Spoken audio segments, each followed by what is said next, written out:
keep it a buck, bro. You make money. By the time I was 20, 3-4 million. Do you think the two have a correlation? As you make more money, you get more women? I honestly thought that, but no, it's the opposite. You buy a table and yes, you can get the girls easier, but can you keep them there? Like I've taken some girls to a restaurant where they start ordering wine. Oh, that's when you know it's bad. I've been knowing this. I take girls that 2 for $26 at Applebee's. But you see a bad bitch on Instagram, what's your go-to? When do you want to pick up your hoodie? It's the first opener. Send her a picture of all the hoodies that you have in your closet. Tell her to come pick one in person. You have a good friend, a dear friend, Jason. Pug. You guys will get to see this entire podcast ad-free and also even weeks in advance on my fan house. And not only that, there'll also be very raunchy and exclusive content on the fan house that I can't even post on YouTube, quite frankly. And the full Angela White podcast is already up on fan house right now. It won't get uploaded for another month. Baby, do you like... Plus, you get 3 months of just exclusive content I can't post. At least 50 plus videos that you haven't seen on YouTube. Also, listen to this podcast on Spotify and Apple Music. The link will be down below. Go give this show 5 stars on Spotify. Go rate it and listen to it. On Fan House, every month I do these monthly lectures. This month, I'm doing it on September 22nd. So for an hour straight, I'm helping you guys answer your questions. You actually get to see last month's lecture in the link down below. Just keep it a buck, bro. You make money, right? Now, do you think the two have a correlation? As you make more money, you get more women? Dude, I honestly thought that. Like, that was my entire theory growing up. Because I didn't grow up with money. So I'm like, dude, once I get, like, the cash, once I get like the nice things, they come flocking. That's like what you think happens, because that's what movie shows you, right? But no, it's the opposite. It was like when I start working on myself, my confidence go up, and then I got better with people, and they don't care about what companies I have, or they don't care about like what I'm wearing. The ones that do care are not the ones I'm pursuing. Let's put it that way. There will be people that will go after you for what you have, but that's not what I'm looking for. Right. It's a little cheat code. Like, you can kind of buy your way into it. Like, money buys time in grand scheme of things. Yeah. In everything. Right. So, like, you buy a table, and yes, you can get the girls easier, but can you keep them there? Like, your game is really what keeps them there. Unless they're really just there for, like, getting your bottles. Right. But again, like, that's not the type of girl I'm going for. So, like, to answer your question, like, does money relate to success to dating? It's depending on who you're going for. Like, if you're going for people who are attracted to those things, yeah, like, the more money and shiny things you have, absolutely, you're a magnet. But if you're looking for, like, that girl that ticks your boxes and someone you want to spend your life with, then those things really don't matter right now. Do you think more attractive women tend to go after, you know, flashier? I thought that too. No. No. And you know, like, once I start looking back at like the people I was talking to and like their desires, I start understanding, and even looking into myself, I started understanding a lot of things that they want in their adult life was something that they didn't have in their childhood. And so they start looking for those things in their partners. It's like childhood trauma and what you seek in adult life. And so it's like, it's not a blanket thing that you can just put on everyone. Yeah. But I would say the gold diggers typically just didn't have that growing up, and so they want that in a partner. Daddy issues. That too. And you know, like, we start looking at people's wants and desires, and it's oftentimes what they lacked in childhood. And so they're like, okay, my parents didn't grow up with money. I want my partner to be financially secure. But to the level that they take that of like, oh, I just want someone with a good job, or versus someone with a yacht. That's up to them. But we can't just put everyone into one basket, right? Just to give some people some context, right? If you were to put yourself in a basket, what level do you think you're at? Right? Are you on a yacht level? Are you on a supercar level? I'd put myself in a bracket of I can afford to do things I want to do, but I still have to work. Like, I can't just quit off work right now and be balling out of control. Like, I work to sustain the level of lifestyle that I have. And it's not like a crazy lifestyle. I just travel a little bit. I like to eat out. But I'm not blowing bags at the club. Okay. Let's give the people a little bit more context of like what you do, and like, what do you do currently? How many businesses do you own, and what are you comfortable with sharing in terms of like what you make in your finances? Hell yeah. I have a holdings company that operates a number of consumer brands, things in beauty, apparel, women's wellness. Yeah. And I started in e-commerce roughly like 9 years ago. Right. And I just get bored so easily. So instead of working on one brand, now I'm working on dozens. Right. Investing in all these companies, acquiring them, operating them, helping them grow. Right. That's kind of like my day-to-day things. Yeah. So my primary focus is beauty. So I have a lash company called Doe Lashes. That's one of my main companies. And I have some other stuff in between, also in the same space. And then I was early investors in, Nectar Hard Seltzer, if you guys heard of that thing. So like just built my little basket of money through my first couple companies, and then now I'm investing in helping other founders. Okay. What does that basket look like? Oh man, it's all relative, by the way. I started realizing that because I grew up without money. I grew up in a garage. Sure. So like growing up, that basket was like, oh, I made $100K. That's cool, right? Right. And then I started meeting people that made a lot more. I'm like, crap, I am such a small fish. And that's why I moved to LA from Toronto. I felt like the rooms were a lot bigger here. And so that basket from those companies, I would say like 3-4 million. 3-4 million among like the combined basket of everything. By the time I was 20. 20. Which is kind of scary to put a 20-year-old in that situation. Right. I think How old are you now? 25. 25. Okay. I'll tell you this, like growing up with no money and like wanting so many things, once you get into that access to money, it without discipline, it really messes you up. I was very thankful that I have good people around me, right, and like taught me these things. Like most of my friends are much older than me; they're in their 30s, early 40s. Yeah. So I was able to get out well, but I know so many other kids at my age got into that type of money and just blew it all. Yeah. So grateful to have people like that. So I mean, it's good that you have your personal finances taken care of, right? And I'm also, assuming that a lot of this money it's company money, or is that like personal 3-4? Oh, okay.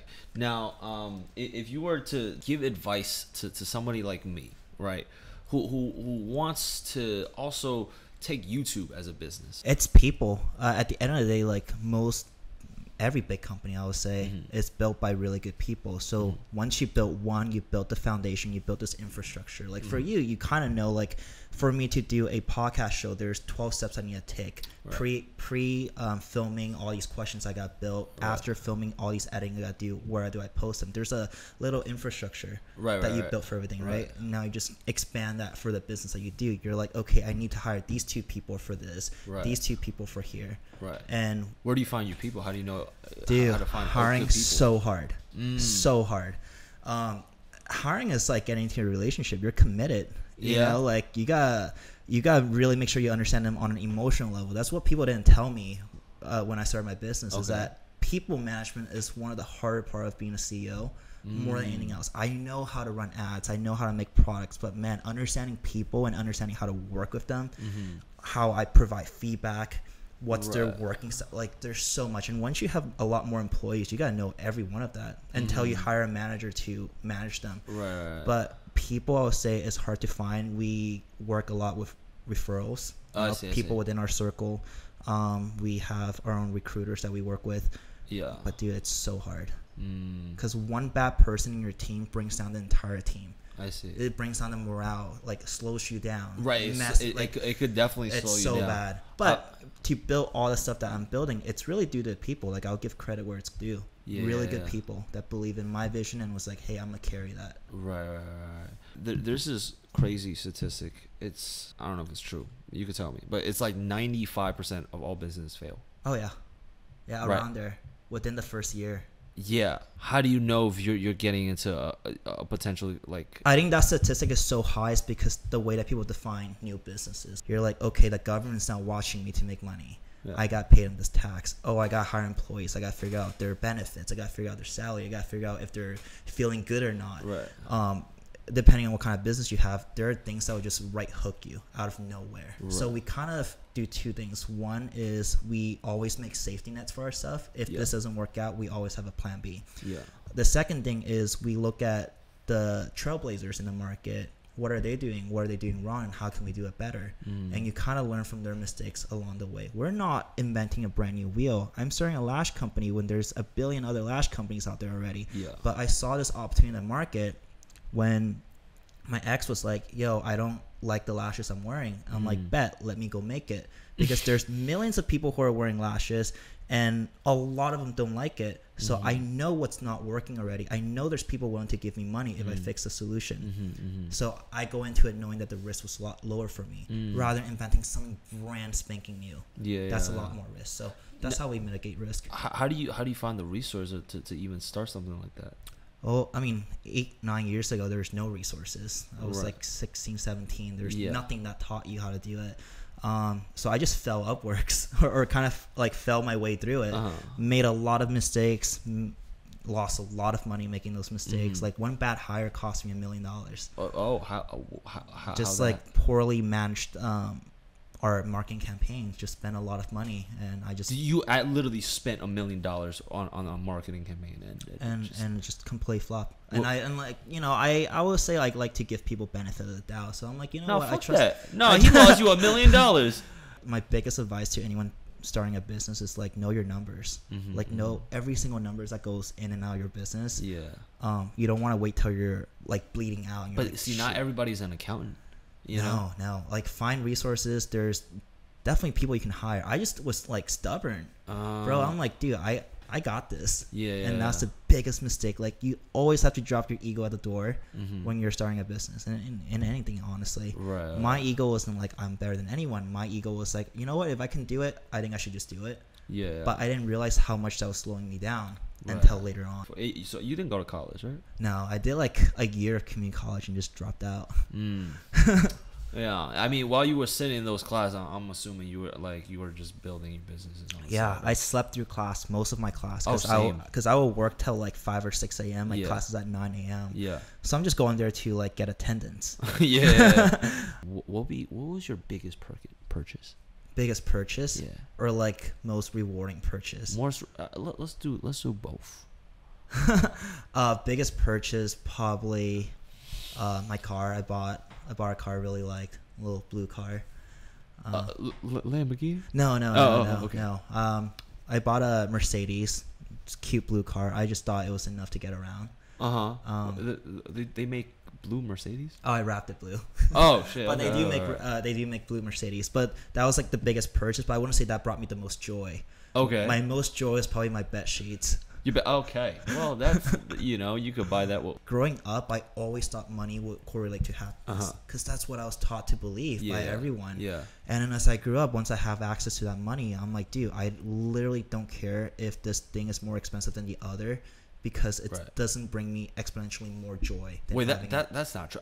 But like, look, like the price tag of the car in terms of multiplier doesn't correlate to the multiplier of your happiness.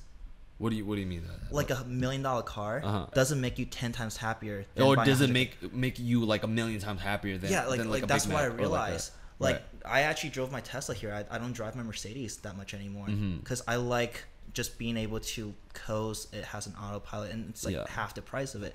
But even then, like I just like more experiences now. Like I spent my money less so on a nice watch or a nice car nowadays, and I will much rather spend the same amount of money taking my friends out on a trip.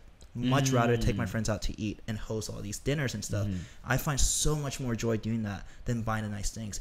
The reason why I bought all those nice things is because I grew up poor, so I have this aspiration of, hey, if I get to this point, let me get myself something nice. So when I did well in business, I got myself a Rolex because in Chinese culture, like Rolex is kind of like a milestone. Like you get your husband or you get yourself that when they did something well. So I'm like, fuck it, I'm gonna do it for myself.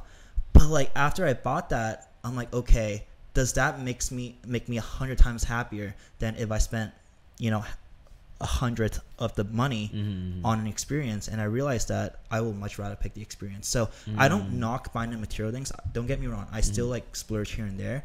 But I realized that my happiness doesn't come from buying the nice things. Right. So what do you think is the best experience that you've bought? Honestly, the best experience was probably the cheapest one. Just like hosting dinners for my friends. I do that every single month. I find so much joy doing that. Oh, really? Just like, just come getting over. my friends together. For the most of you spend most of your time, I assume, just working. You spend most of your adult life working. So it's like that's why you say do something that you enjoy doing. Yeah. Right, because you're gonna be spending most of your life doing it. Sleeping. That's why I buy my bed sheets. I mean, italics. You said? Yeah. Yeah. I'm gonna check that out. Do you do weighted blankets? I've been sleeping on weighted. I try that for a bit. No, it's great when you're single, which I am still. Going back to the whole dating topic, yeah. I realized after I became single this time, I could get to talk to a lot more girls and like quote unquote bag them. Yeah. Without mentioning anything materialistic, without wearing all the fancy things. Literally just the way that I talk to people after you built yourself makes everything else easier. Interesting. That was the biggest realization, because I've been in a relationship since I was 20. What's your window? Have you ever had a big window of like singleness? Okay, so I was dating someone since I was 20, and then I was single for 29 days. Okay. 23 days, and then I got into my next relationship, which is my most recent one. Damn. So I didn't really get to be single. Some people would call that toxic, probably. Right? Well, look, you had one lined up, huh? Dude, no. I just met her afterwards, but like I remove any nice things that I have when I go out on dates, or like even in the pictures on like dating profiles. Right, you don't bring the AMG, you don't bring the... No, I took it all off. Okay. Because I realized I attract the wrong type of people. Like, it's not the people I'm trying to go for. Right. And I realized just like with more confidence, like working on yourself, working out, like taking better care of yourself. Yeah. All that boosting your confidence, the way that you just talk to people gets a lot easier. And at the end of the day, people just want to find another interesting person. You have to understand the dating pool right now. It's filled with people that have a beanbag as a personality. So if you just talk a little bit better... got a little bit of a game, you're up top already. Right. But like I didn't know that back then. I'm like, dude, if I got this, if I got that, if I bring this out, it's game. Oh, okay. You really thought like that? Yeah, literally. No one taught me better. So for the longest time, you were like, let me chase the bag. Let me chase the bag. I mean, I still chase the bag now, but it's for a different motivation. Like now it's like I want to build security for my future, for my family. I don't I want my kids to grow up in a nice place. Right. I want my wife to like be happy and do all that stuff. Right. So I'm not chasing it back now to chase a girl. I'm chasing it back now so that I have a stable future for my future girl. Right. But see that's very important, because a lot of people, they are purely just about their bag, about their breach, about Our theory is at a certain number, you don't care about the substance. You're trying to go for like the shiny things. Like there's a lot of people who are, especially new money. I'll say new money and old money, very separate, right? Okay. New money, they get to a point, they have this girlfriend that they had for a while, and then they made their bag. Yeah. And now they're looking around. Right. But your priorities kind of change for a lot of guys. The more money you make. Interesting. Yeah. But then again, you can't group everyone together, right? Like I know guys that stick around for the entire ride because they appreciate the person who built their career in the back end for them. They appreciate the woman in their life. Sure. And what do you think? What kind of woman do you think stands by somebody like that? Because I feel like for a lot of high achieving guys, right, who make millions, they have a strong women by their side. A lot of women, like I would say they don't understand face value. They could say they understand, right? But they don't really get it. Like the excruciating hours, the mentality. You have to be in it to get it. You have to be in it to get it. And like for people to really understand, I would say like they had exposure to that in the past. Maybe their father was like an entrepreneur, and so they're like, yeah, I totally get it. You have to travel a lot. Yeah. I've met girls like that where their dads are business owners. They're like, yeah, my dad can do it. My mom stuck through it. Fuck it, I'll do it. Yeah. But the ones that don't understand is people who I would say never really had exposure to that. They're working a very stable 9 to 5. So looking into our lives, we don't have a set schedule. We kind of know when we're gonna wake up. We kind of know what we're gonna do, but there's nothing fixed, right? Yeah. And so the problem with my last relationship, the way that I understand it was in the beginning when we got into the relationship, I lay it all out to her. I was like, listen, I have these business I gotta run. There are a number of people whose livelihood depend on me working hard to make sure that their paychecks gets paid. Yeah. So you know, while I'm going to prioritize you to an extent, I also in the back of my mind constantly thinking about, holy crap, what if this mess up and everything blows up? I'm constantly worrying about that. I'm constantly working here and there because fire just lights up left and right. So like, yes, I want to give you my full attention. I'm gonna do my best to give you the security that you're looking for. I'll text you, I'll FaceTime you, I'll do all this. But at the end of the day, just know that there is something on my mind. And I have to do it because that's my duty as a founder for my employees. Exactly. Especially like in our world, we're exposed to a lot of other people, in particular girls, content creators. I work a lot with our influencer people, our models, and there's a level of insecurity that comes with when your man is around that many people.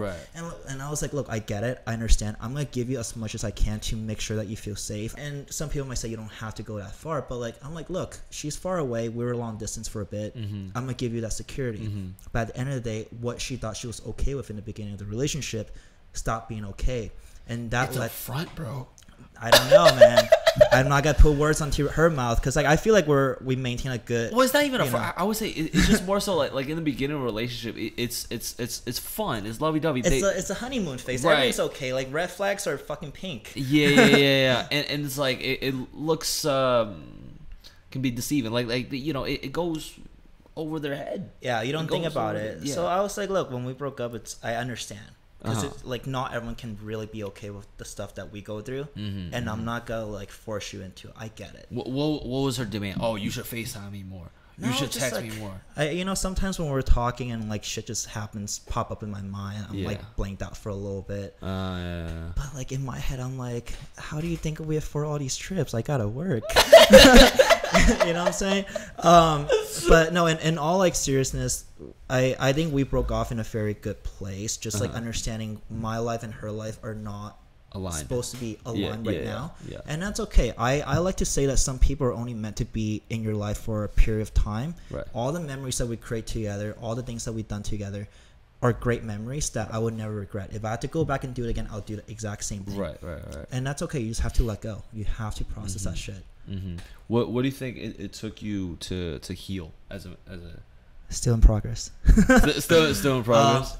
It's funny because after we break up, she actually broke up with me 2 hours before my flight to Miami because I was there for work. So I'm like, cool, I'm single in Miami. And I'm like, I'm not bothered by it. It's whatever. I get on the flight. It's a 6-hour flight to Miami. I am miserable, bro. Because like there's no Wi-Fi. I didn't pay for Wi-Fi. I'm sitting there miserable, thinking about everything. I'm just fucking sad. Going to Miami, I didn't even have like the energy to go out. And then I'm like, cool, I'm over it the next day. I tell myself that. It's all a front. I just distract myself. I start going out on dates. I start meeting new people. Oh, really? You did all that after post breakup? Okay. Because I thought that was like I was fine. No, man, you gotta heal. Dude, I didn't know that. You gotta feel it to heal it, bro. And you know, I got dudes on my shoulders telling me, man, you should fuck these hoes, bro. You should fuck them. But you know what? You gotta feel it to heal it. I'm with you. And not a lot of guys advocate for like, you know, healing. And heal it. I get you. Let me tell you that, like, for the last, like, after a month after, I just distracted myself. I'm looking at you again. I'm looking at you. Well, looking at Gabe. You the motherfucker on my shoulder. But look, I just distracted myself. I go out, I was meeting these people. I thought I was over her. Right. And then, like, it's always a Sunday when no one's going out. You're sitting alone, you know, on your couch. You're like, oh, crap. Truck hits you with every single memory. And you know what? The iPhone makes these fucking albums of memories. And it's just... It's a nicely current memories of fuck yous. You know, dude, it's messed up because for the 8 months that we were dating, I only took pictures of her. So like, I don't know if that's cute or a little creepy, bro. Hey, babe. I was just happy in a moment. I was proud of her. I was like, "That's my girl. I'm gonna take so much pictures of you." So like, when I deleted her picture, I lost half my feed, bro. Oh man, damn. I had to get photo shoots and stuff. Yeah. Nah.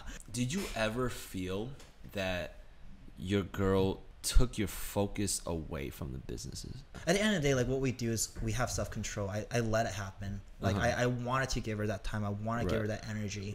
And so I was a little distracted here and there. But then it comes back in the form of the emotional support of having a significant other to build my business. Someone to bounce ideas back off of. So I think it kind of compensates and goes back and forth. But I was definitely thinking like when I was single, I was grinding my ass off because there's no distraction. You know, I go through phases, right? Where it's like right now I really want to focus on my career, right? And to even be the like a 1%, I feel like you got to step away from like both the mentality and literally physically you might need to surround yourself with other people, or you might have to be a lone wolf for a little bit to separate yourself, or else, you know, everybody else around you, you know, has a great 9 to 5, you know, get happy hour. And dude, the biggest change in my life was when I started surrounding myself with people I aspire to be around. Like, you know, in this line of work, everyone has their own line, whatever business they do. I started like looking at people that inspires me. And it's not the amount of money that they make. It's the type of person that they are. Are they a happier person? Okay, let me take you into my group. Are you a driven person? Okay, I want that quality from you. Are you, you know, tidy? Or like I started like building my little Avengers of my friend group. And they're not all in the same friend group, but it's the people that I surround myself with. And I just get so much inspiration to become a better version of myself through taking that energy from them. Not like they're losing it, but I'm just getting inspired. Having mentors is so important. And it's not a mentor that necessarily have to be like super successful or like monetary wise. I would say like mentors in different aspects of your life is very important.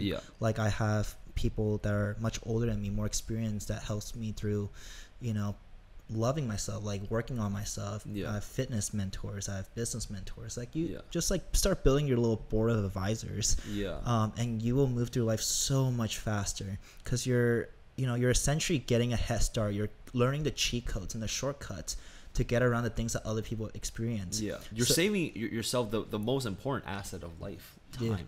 Dude, time. You cannot buy time as much as you think you could with money. Like you're on the same clock as everyone, right? So like the way that I think of mentorship is it's as simple as just having an older friend that can walk you through, oh hey, you know what, I've taken this class before, let me teach you how to do that. Like it's as simple as that, to people who are like, okay, let me walk you through how to get through life through my lens. Like it could be really that simple. I growing up has always been friends with older people. I was 8 years old. I was working out of my family's restaurants. So all my friends were like employees of the restaurants, like aunties, uncles and aunties. And so like my mental maturity was always like years ahead of my peers. And so when I was 15, I was talking to like 18, 19-year-old for like guidance. When I was 19, I was hanging out with 30, 35-year-olds. And now I'm like, you know, still same crowd. And I would say that is probably the most valuable part of my life. Just being around those people that have done it. Hey man, I think I mean that's what was I'm also trying to do with the fan house while I'm working with Jasmine, right? It's like the fan house, I use that as a platform to mentor, you know, my fans, my viewers, you know, people that's been watching me for years. Like in the fan house, I really do these like coaching calls, and I have like, you know, and I do like video breakdowns, and I'm in a Discord with like, you know, I drop some like gems every day. And I'm starting to build a community where like they could use me for mentorship, because I know how valuable it is for when I was coming up. You know, no one gave that to us back then. I mean, I found it in books. Right. I think books taught me like a lot about just being a successful person. And you give back when you can. It honestly feels so good to teach. Like nowadays, I teach or speak for free. I teach these little classes, and it's rewarding. It gives you like a sense of purpose beyond just money. Like I honestly stopped chasing that number. I started chasing like my happiness index. Interesting. Yeah, no, seriously, it sounds corny as shit right now. And I'll give you that. Like, think about it. At the end of the day, there are people that will have a lot more money than you, but a lot less happy than you because of different choices that you make or different priorities that you have in life. Like, I know people that are millionaires but don't have anyone by their side because they just push everyone away. So they have millions of dollars in a bank account, but no friends that they can call real friends. I don't have anywhere near that. But I have people that I know will give the shirt off the back of themselves. But I think you're also aware of that happiness index. A lot of people, even despite the fact that they're millionaires, I mean, I don't know if they're even aware of like their happiness meter. At a certain level, like the money becomes like the safety net, and that removes a lot of stress. You know, like money, I would say, does buy happiness, but to an extent. The juicy shit. I mean, all right, bro. How much money do you make every year, starting from when you were 20? 20. Honestly, I actually didn't pay myself a lot back in the day. Sure. Yeah. And even like today, my salary is $60K a year. So most of your money is in the business, so you don't get taxed. I get that. But and you just pay yourself distributions, and all my expenses just gets written off. Okay, so distributions. So it's like whenever you need money, you take it. Yeah, you can just hire someone for it. But like, answer your question, I would like say every single year, pay myself out maybe after distribution 150K. But then like the big money comes from when you sell your company. Right, right. Yeah. So would you say like 100 to 150 like that? Like that's a good like. That's fair. Like it's that's good a for good yourself. living that you know, like, and you're still able to like peak for happiness. Right. Oh yeah, that's like a good number for me. Yeah. Okay. That, I mean, you want a juicy question? We can do juicy like relationship stuff. Whatever gets you views, because this is a down bass show. I will cooperate. I'll give you whatever you want to know. Okay. Have you ever fucked any gold diggers? Do I realize that they were a gold digger before or after? After. Bro, this girl took 3 hoodies from me in one go. No, I'm talking about like a girl that like took your credit card, started swiping that bitch. No. I was pretty good about that. Pretty good at like reading people. Okay. Yeah, I don't just let anyone into my room or like do whatever. Right. Yeah, but man, this girl finessed 3 hoodies for me. I'm still bitter about it. Do you have any like spicy stories in mind? Prepared? Nothing prepared, but I'm an open book, dude. What are some spicy things on the influence like, dude? Oh man, their stuff wasn't too spicy. There was like a lot more business focused. You a business guy, bro? What can I? You know? He wants some spiciness in other realms. Anything, honestly. Whatever's good for your show. I'm here for your show. Man, let me think. All right, have you fucked any girls that we? That what? I know. That we know? Okay. Since you got single, how many girls do you hook up with? How many girls have I hooked up with? What's your body count? 25. 25 ish. Okay. What was it? What was it like? What did you have like a streak of like bodies? When I was single, yeah. Yeah. I mean, I still am. Right. Yeah, so like currently, you've been racking up some numbers. I wouldn't say I'm racking up numbers. That's so bad. It's like the worst PR. My dude just put me in the worst position. No. I could cut that part out. No. I'm kidding. Keep it.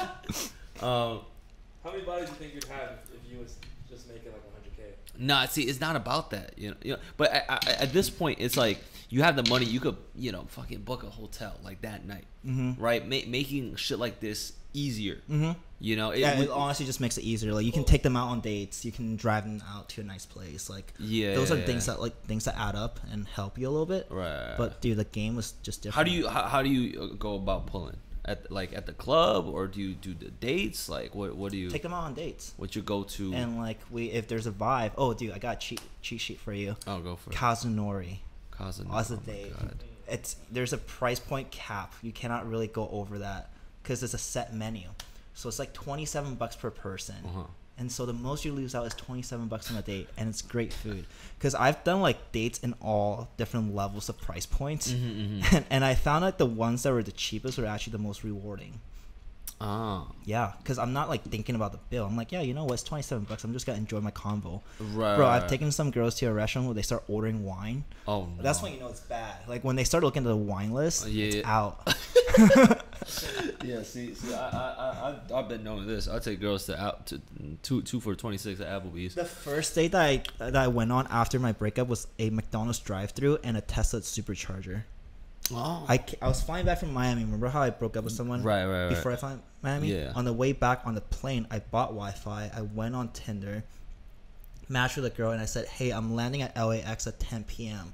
I'm driving down to Irvine. Are you ready at 11 p.m.? She's like, yeah, sure. So I pick her up. We went to McDonald's, got 10-piece McNuggets, and then I'm like, oh, my car's dying. So I went to the charger, and that was a date. Great date. Great date. How much I spent on that? Like after charging and McNuggets, like $15. Great date. What do you think was your worst date? Oh man, there's a lot. But I would say the worst date's when it feels like your time's being wasted.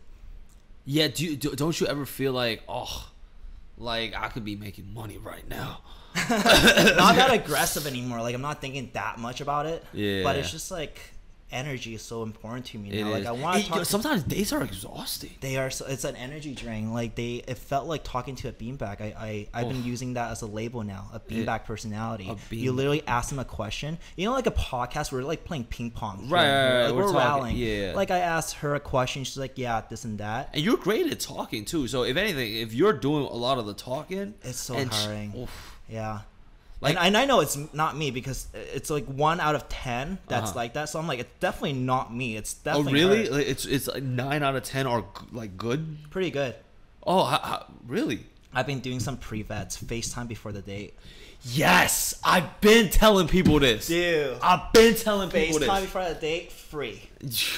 And like you do like 10-15 minutes, you already catch a vibe off the FaceTime. Yeah. If you don't want to do it, just don't hit them up. Or if they have videos, like an IG reel or TikTok, so you kind of see how they act too if they don't want to FaceTime. But FaceTime is free. That like vets out so much like bad leads. Yeah.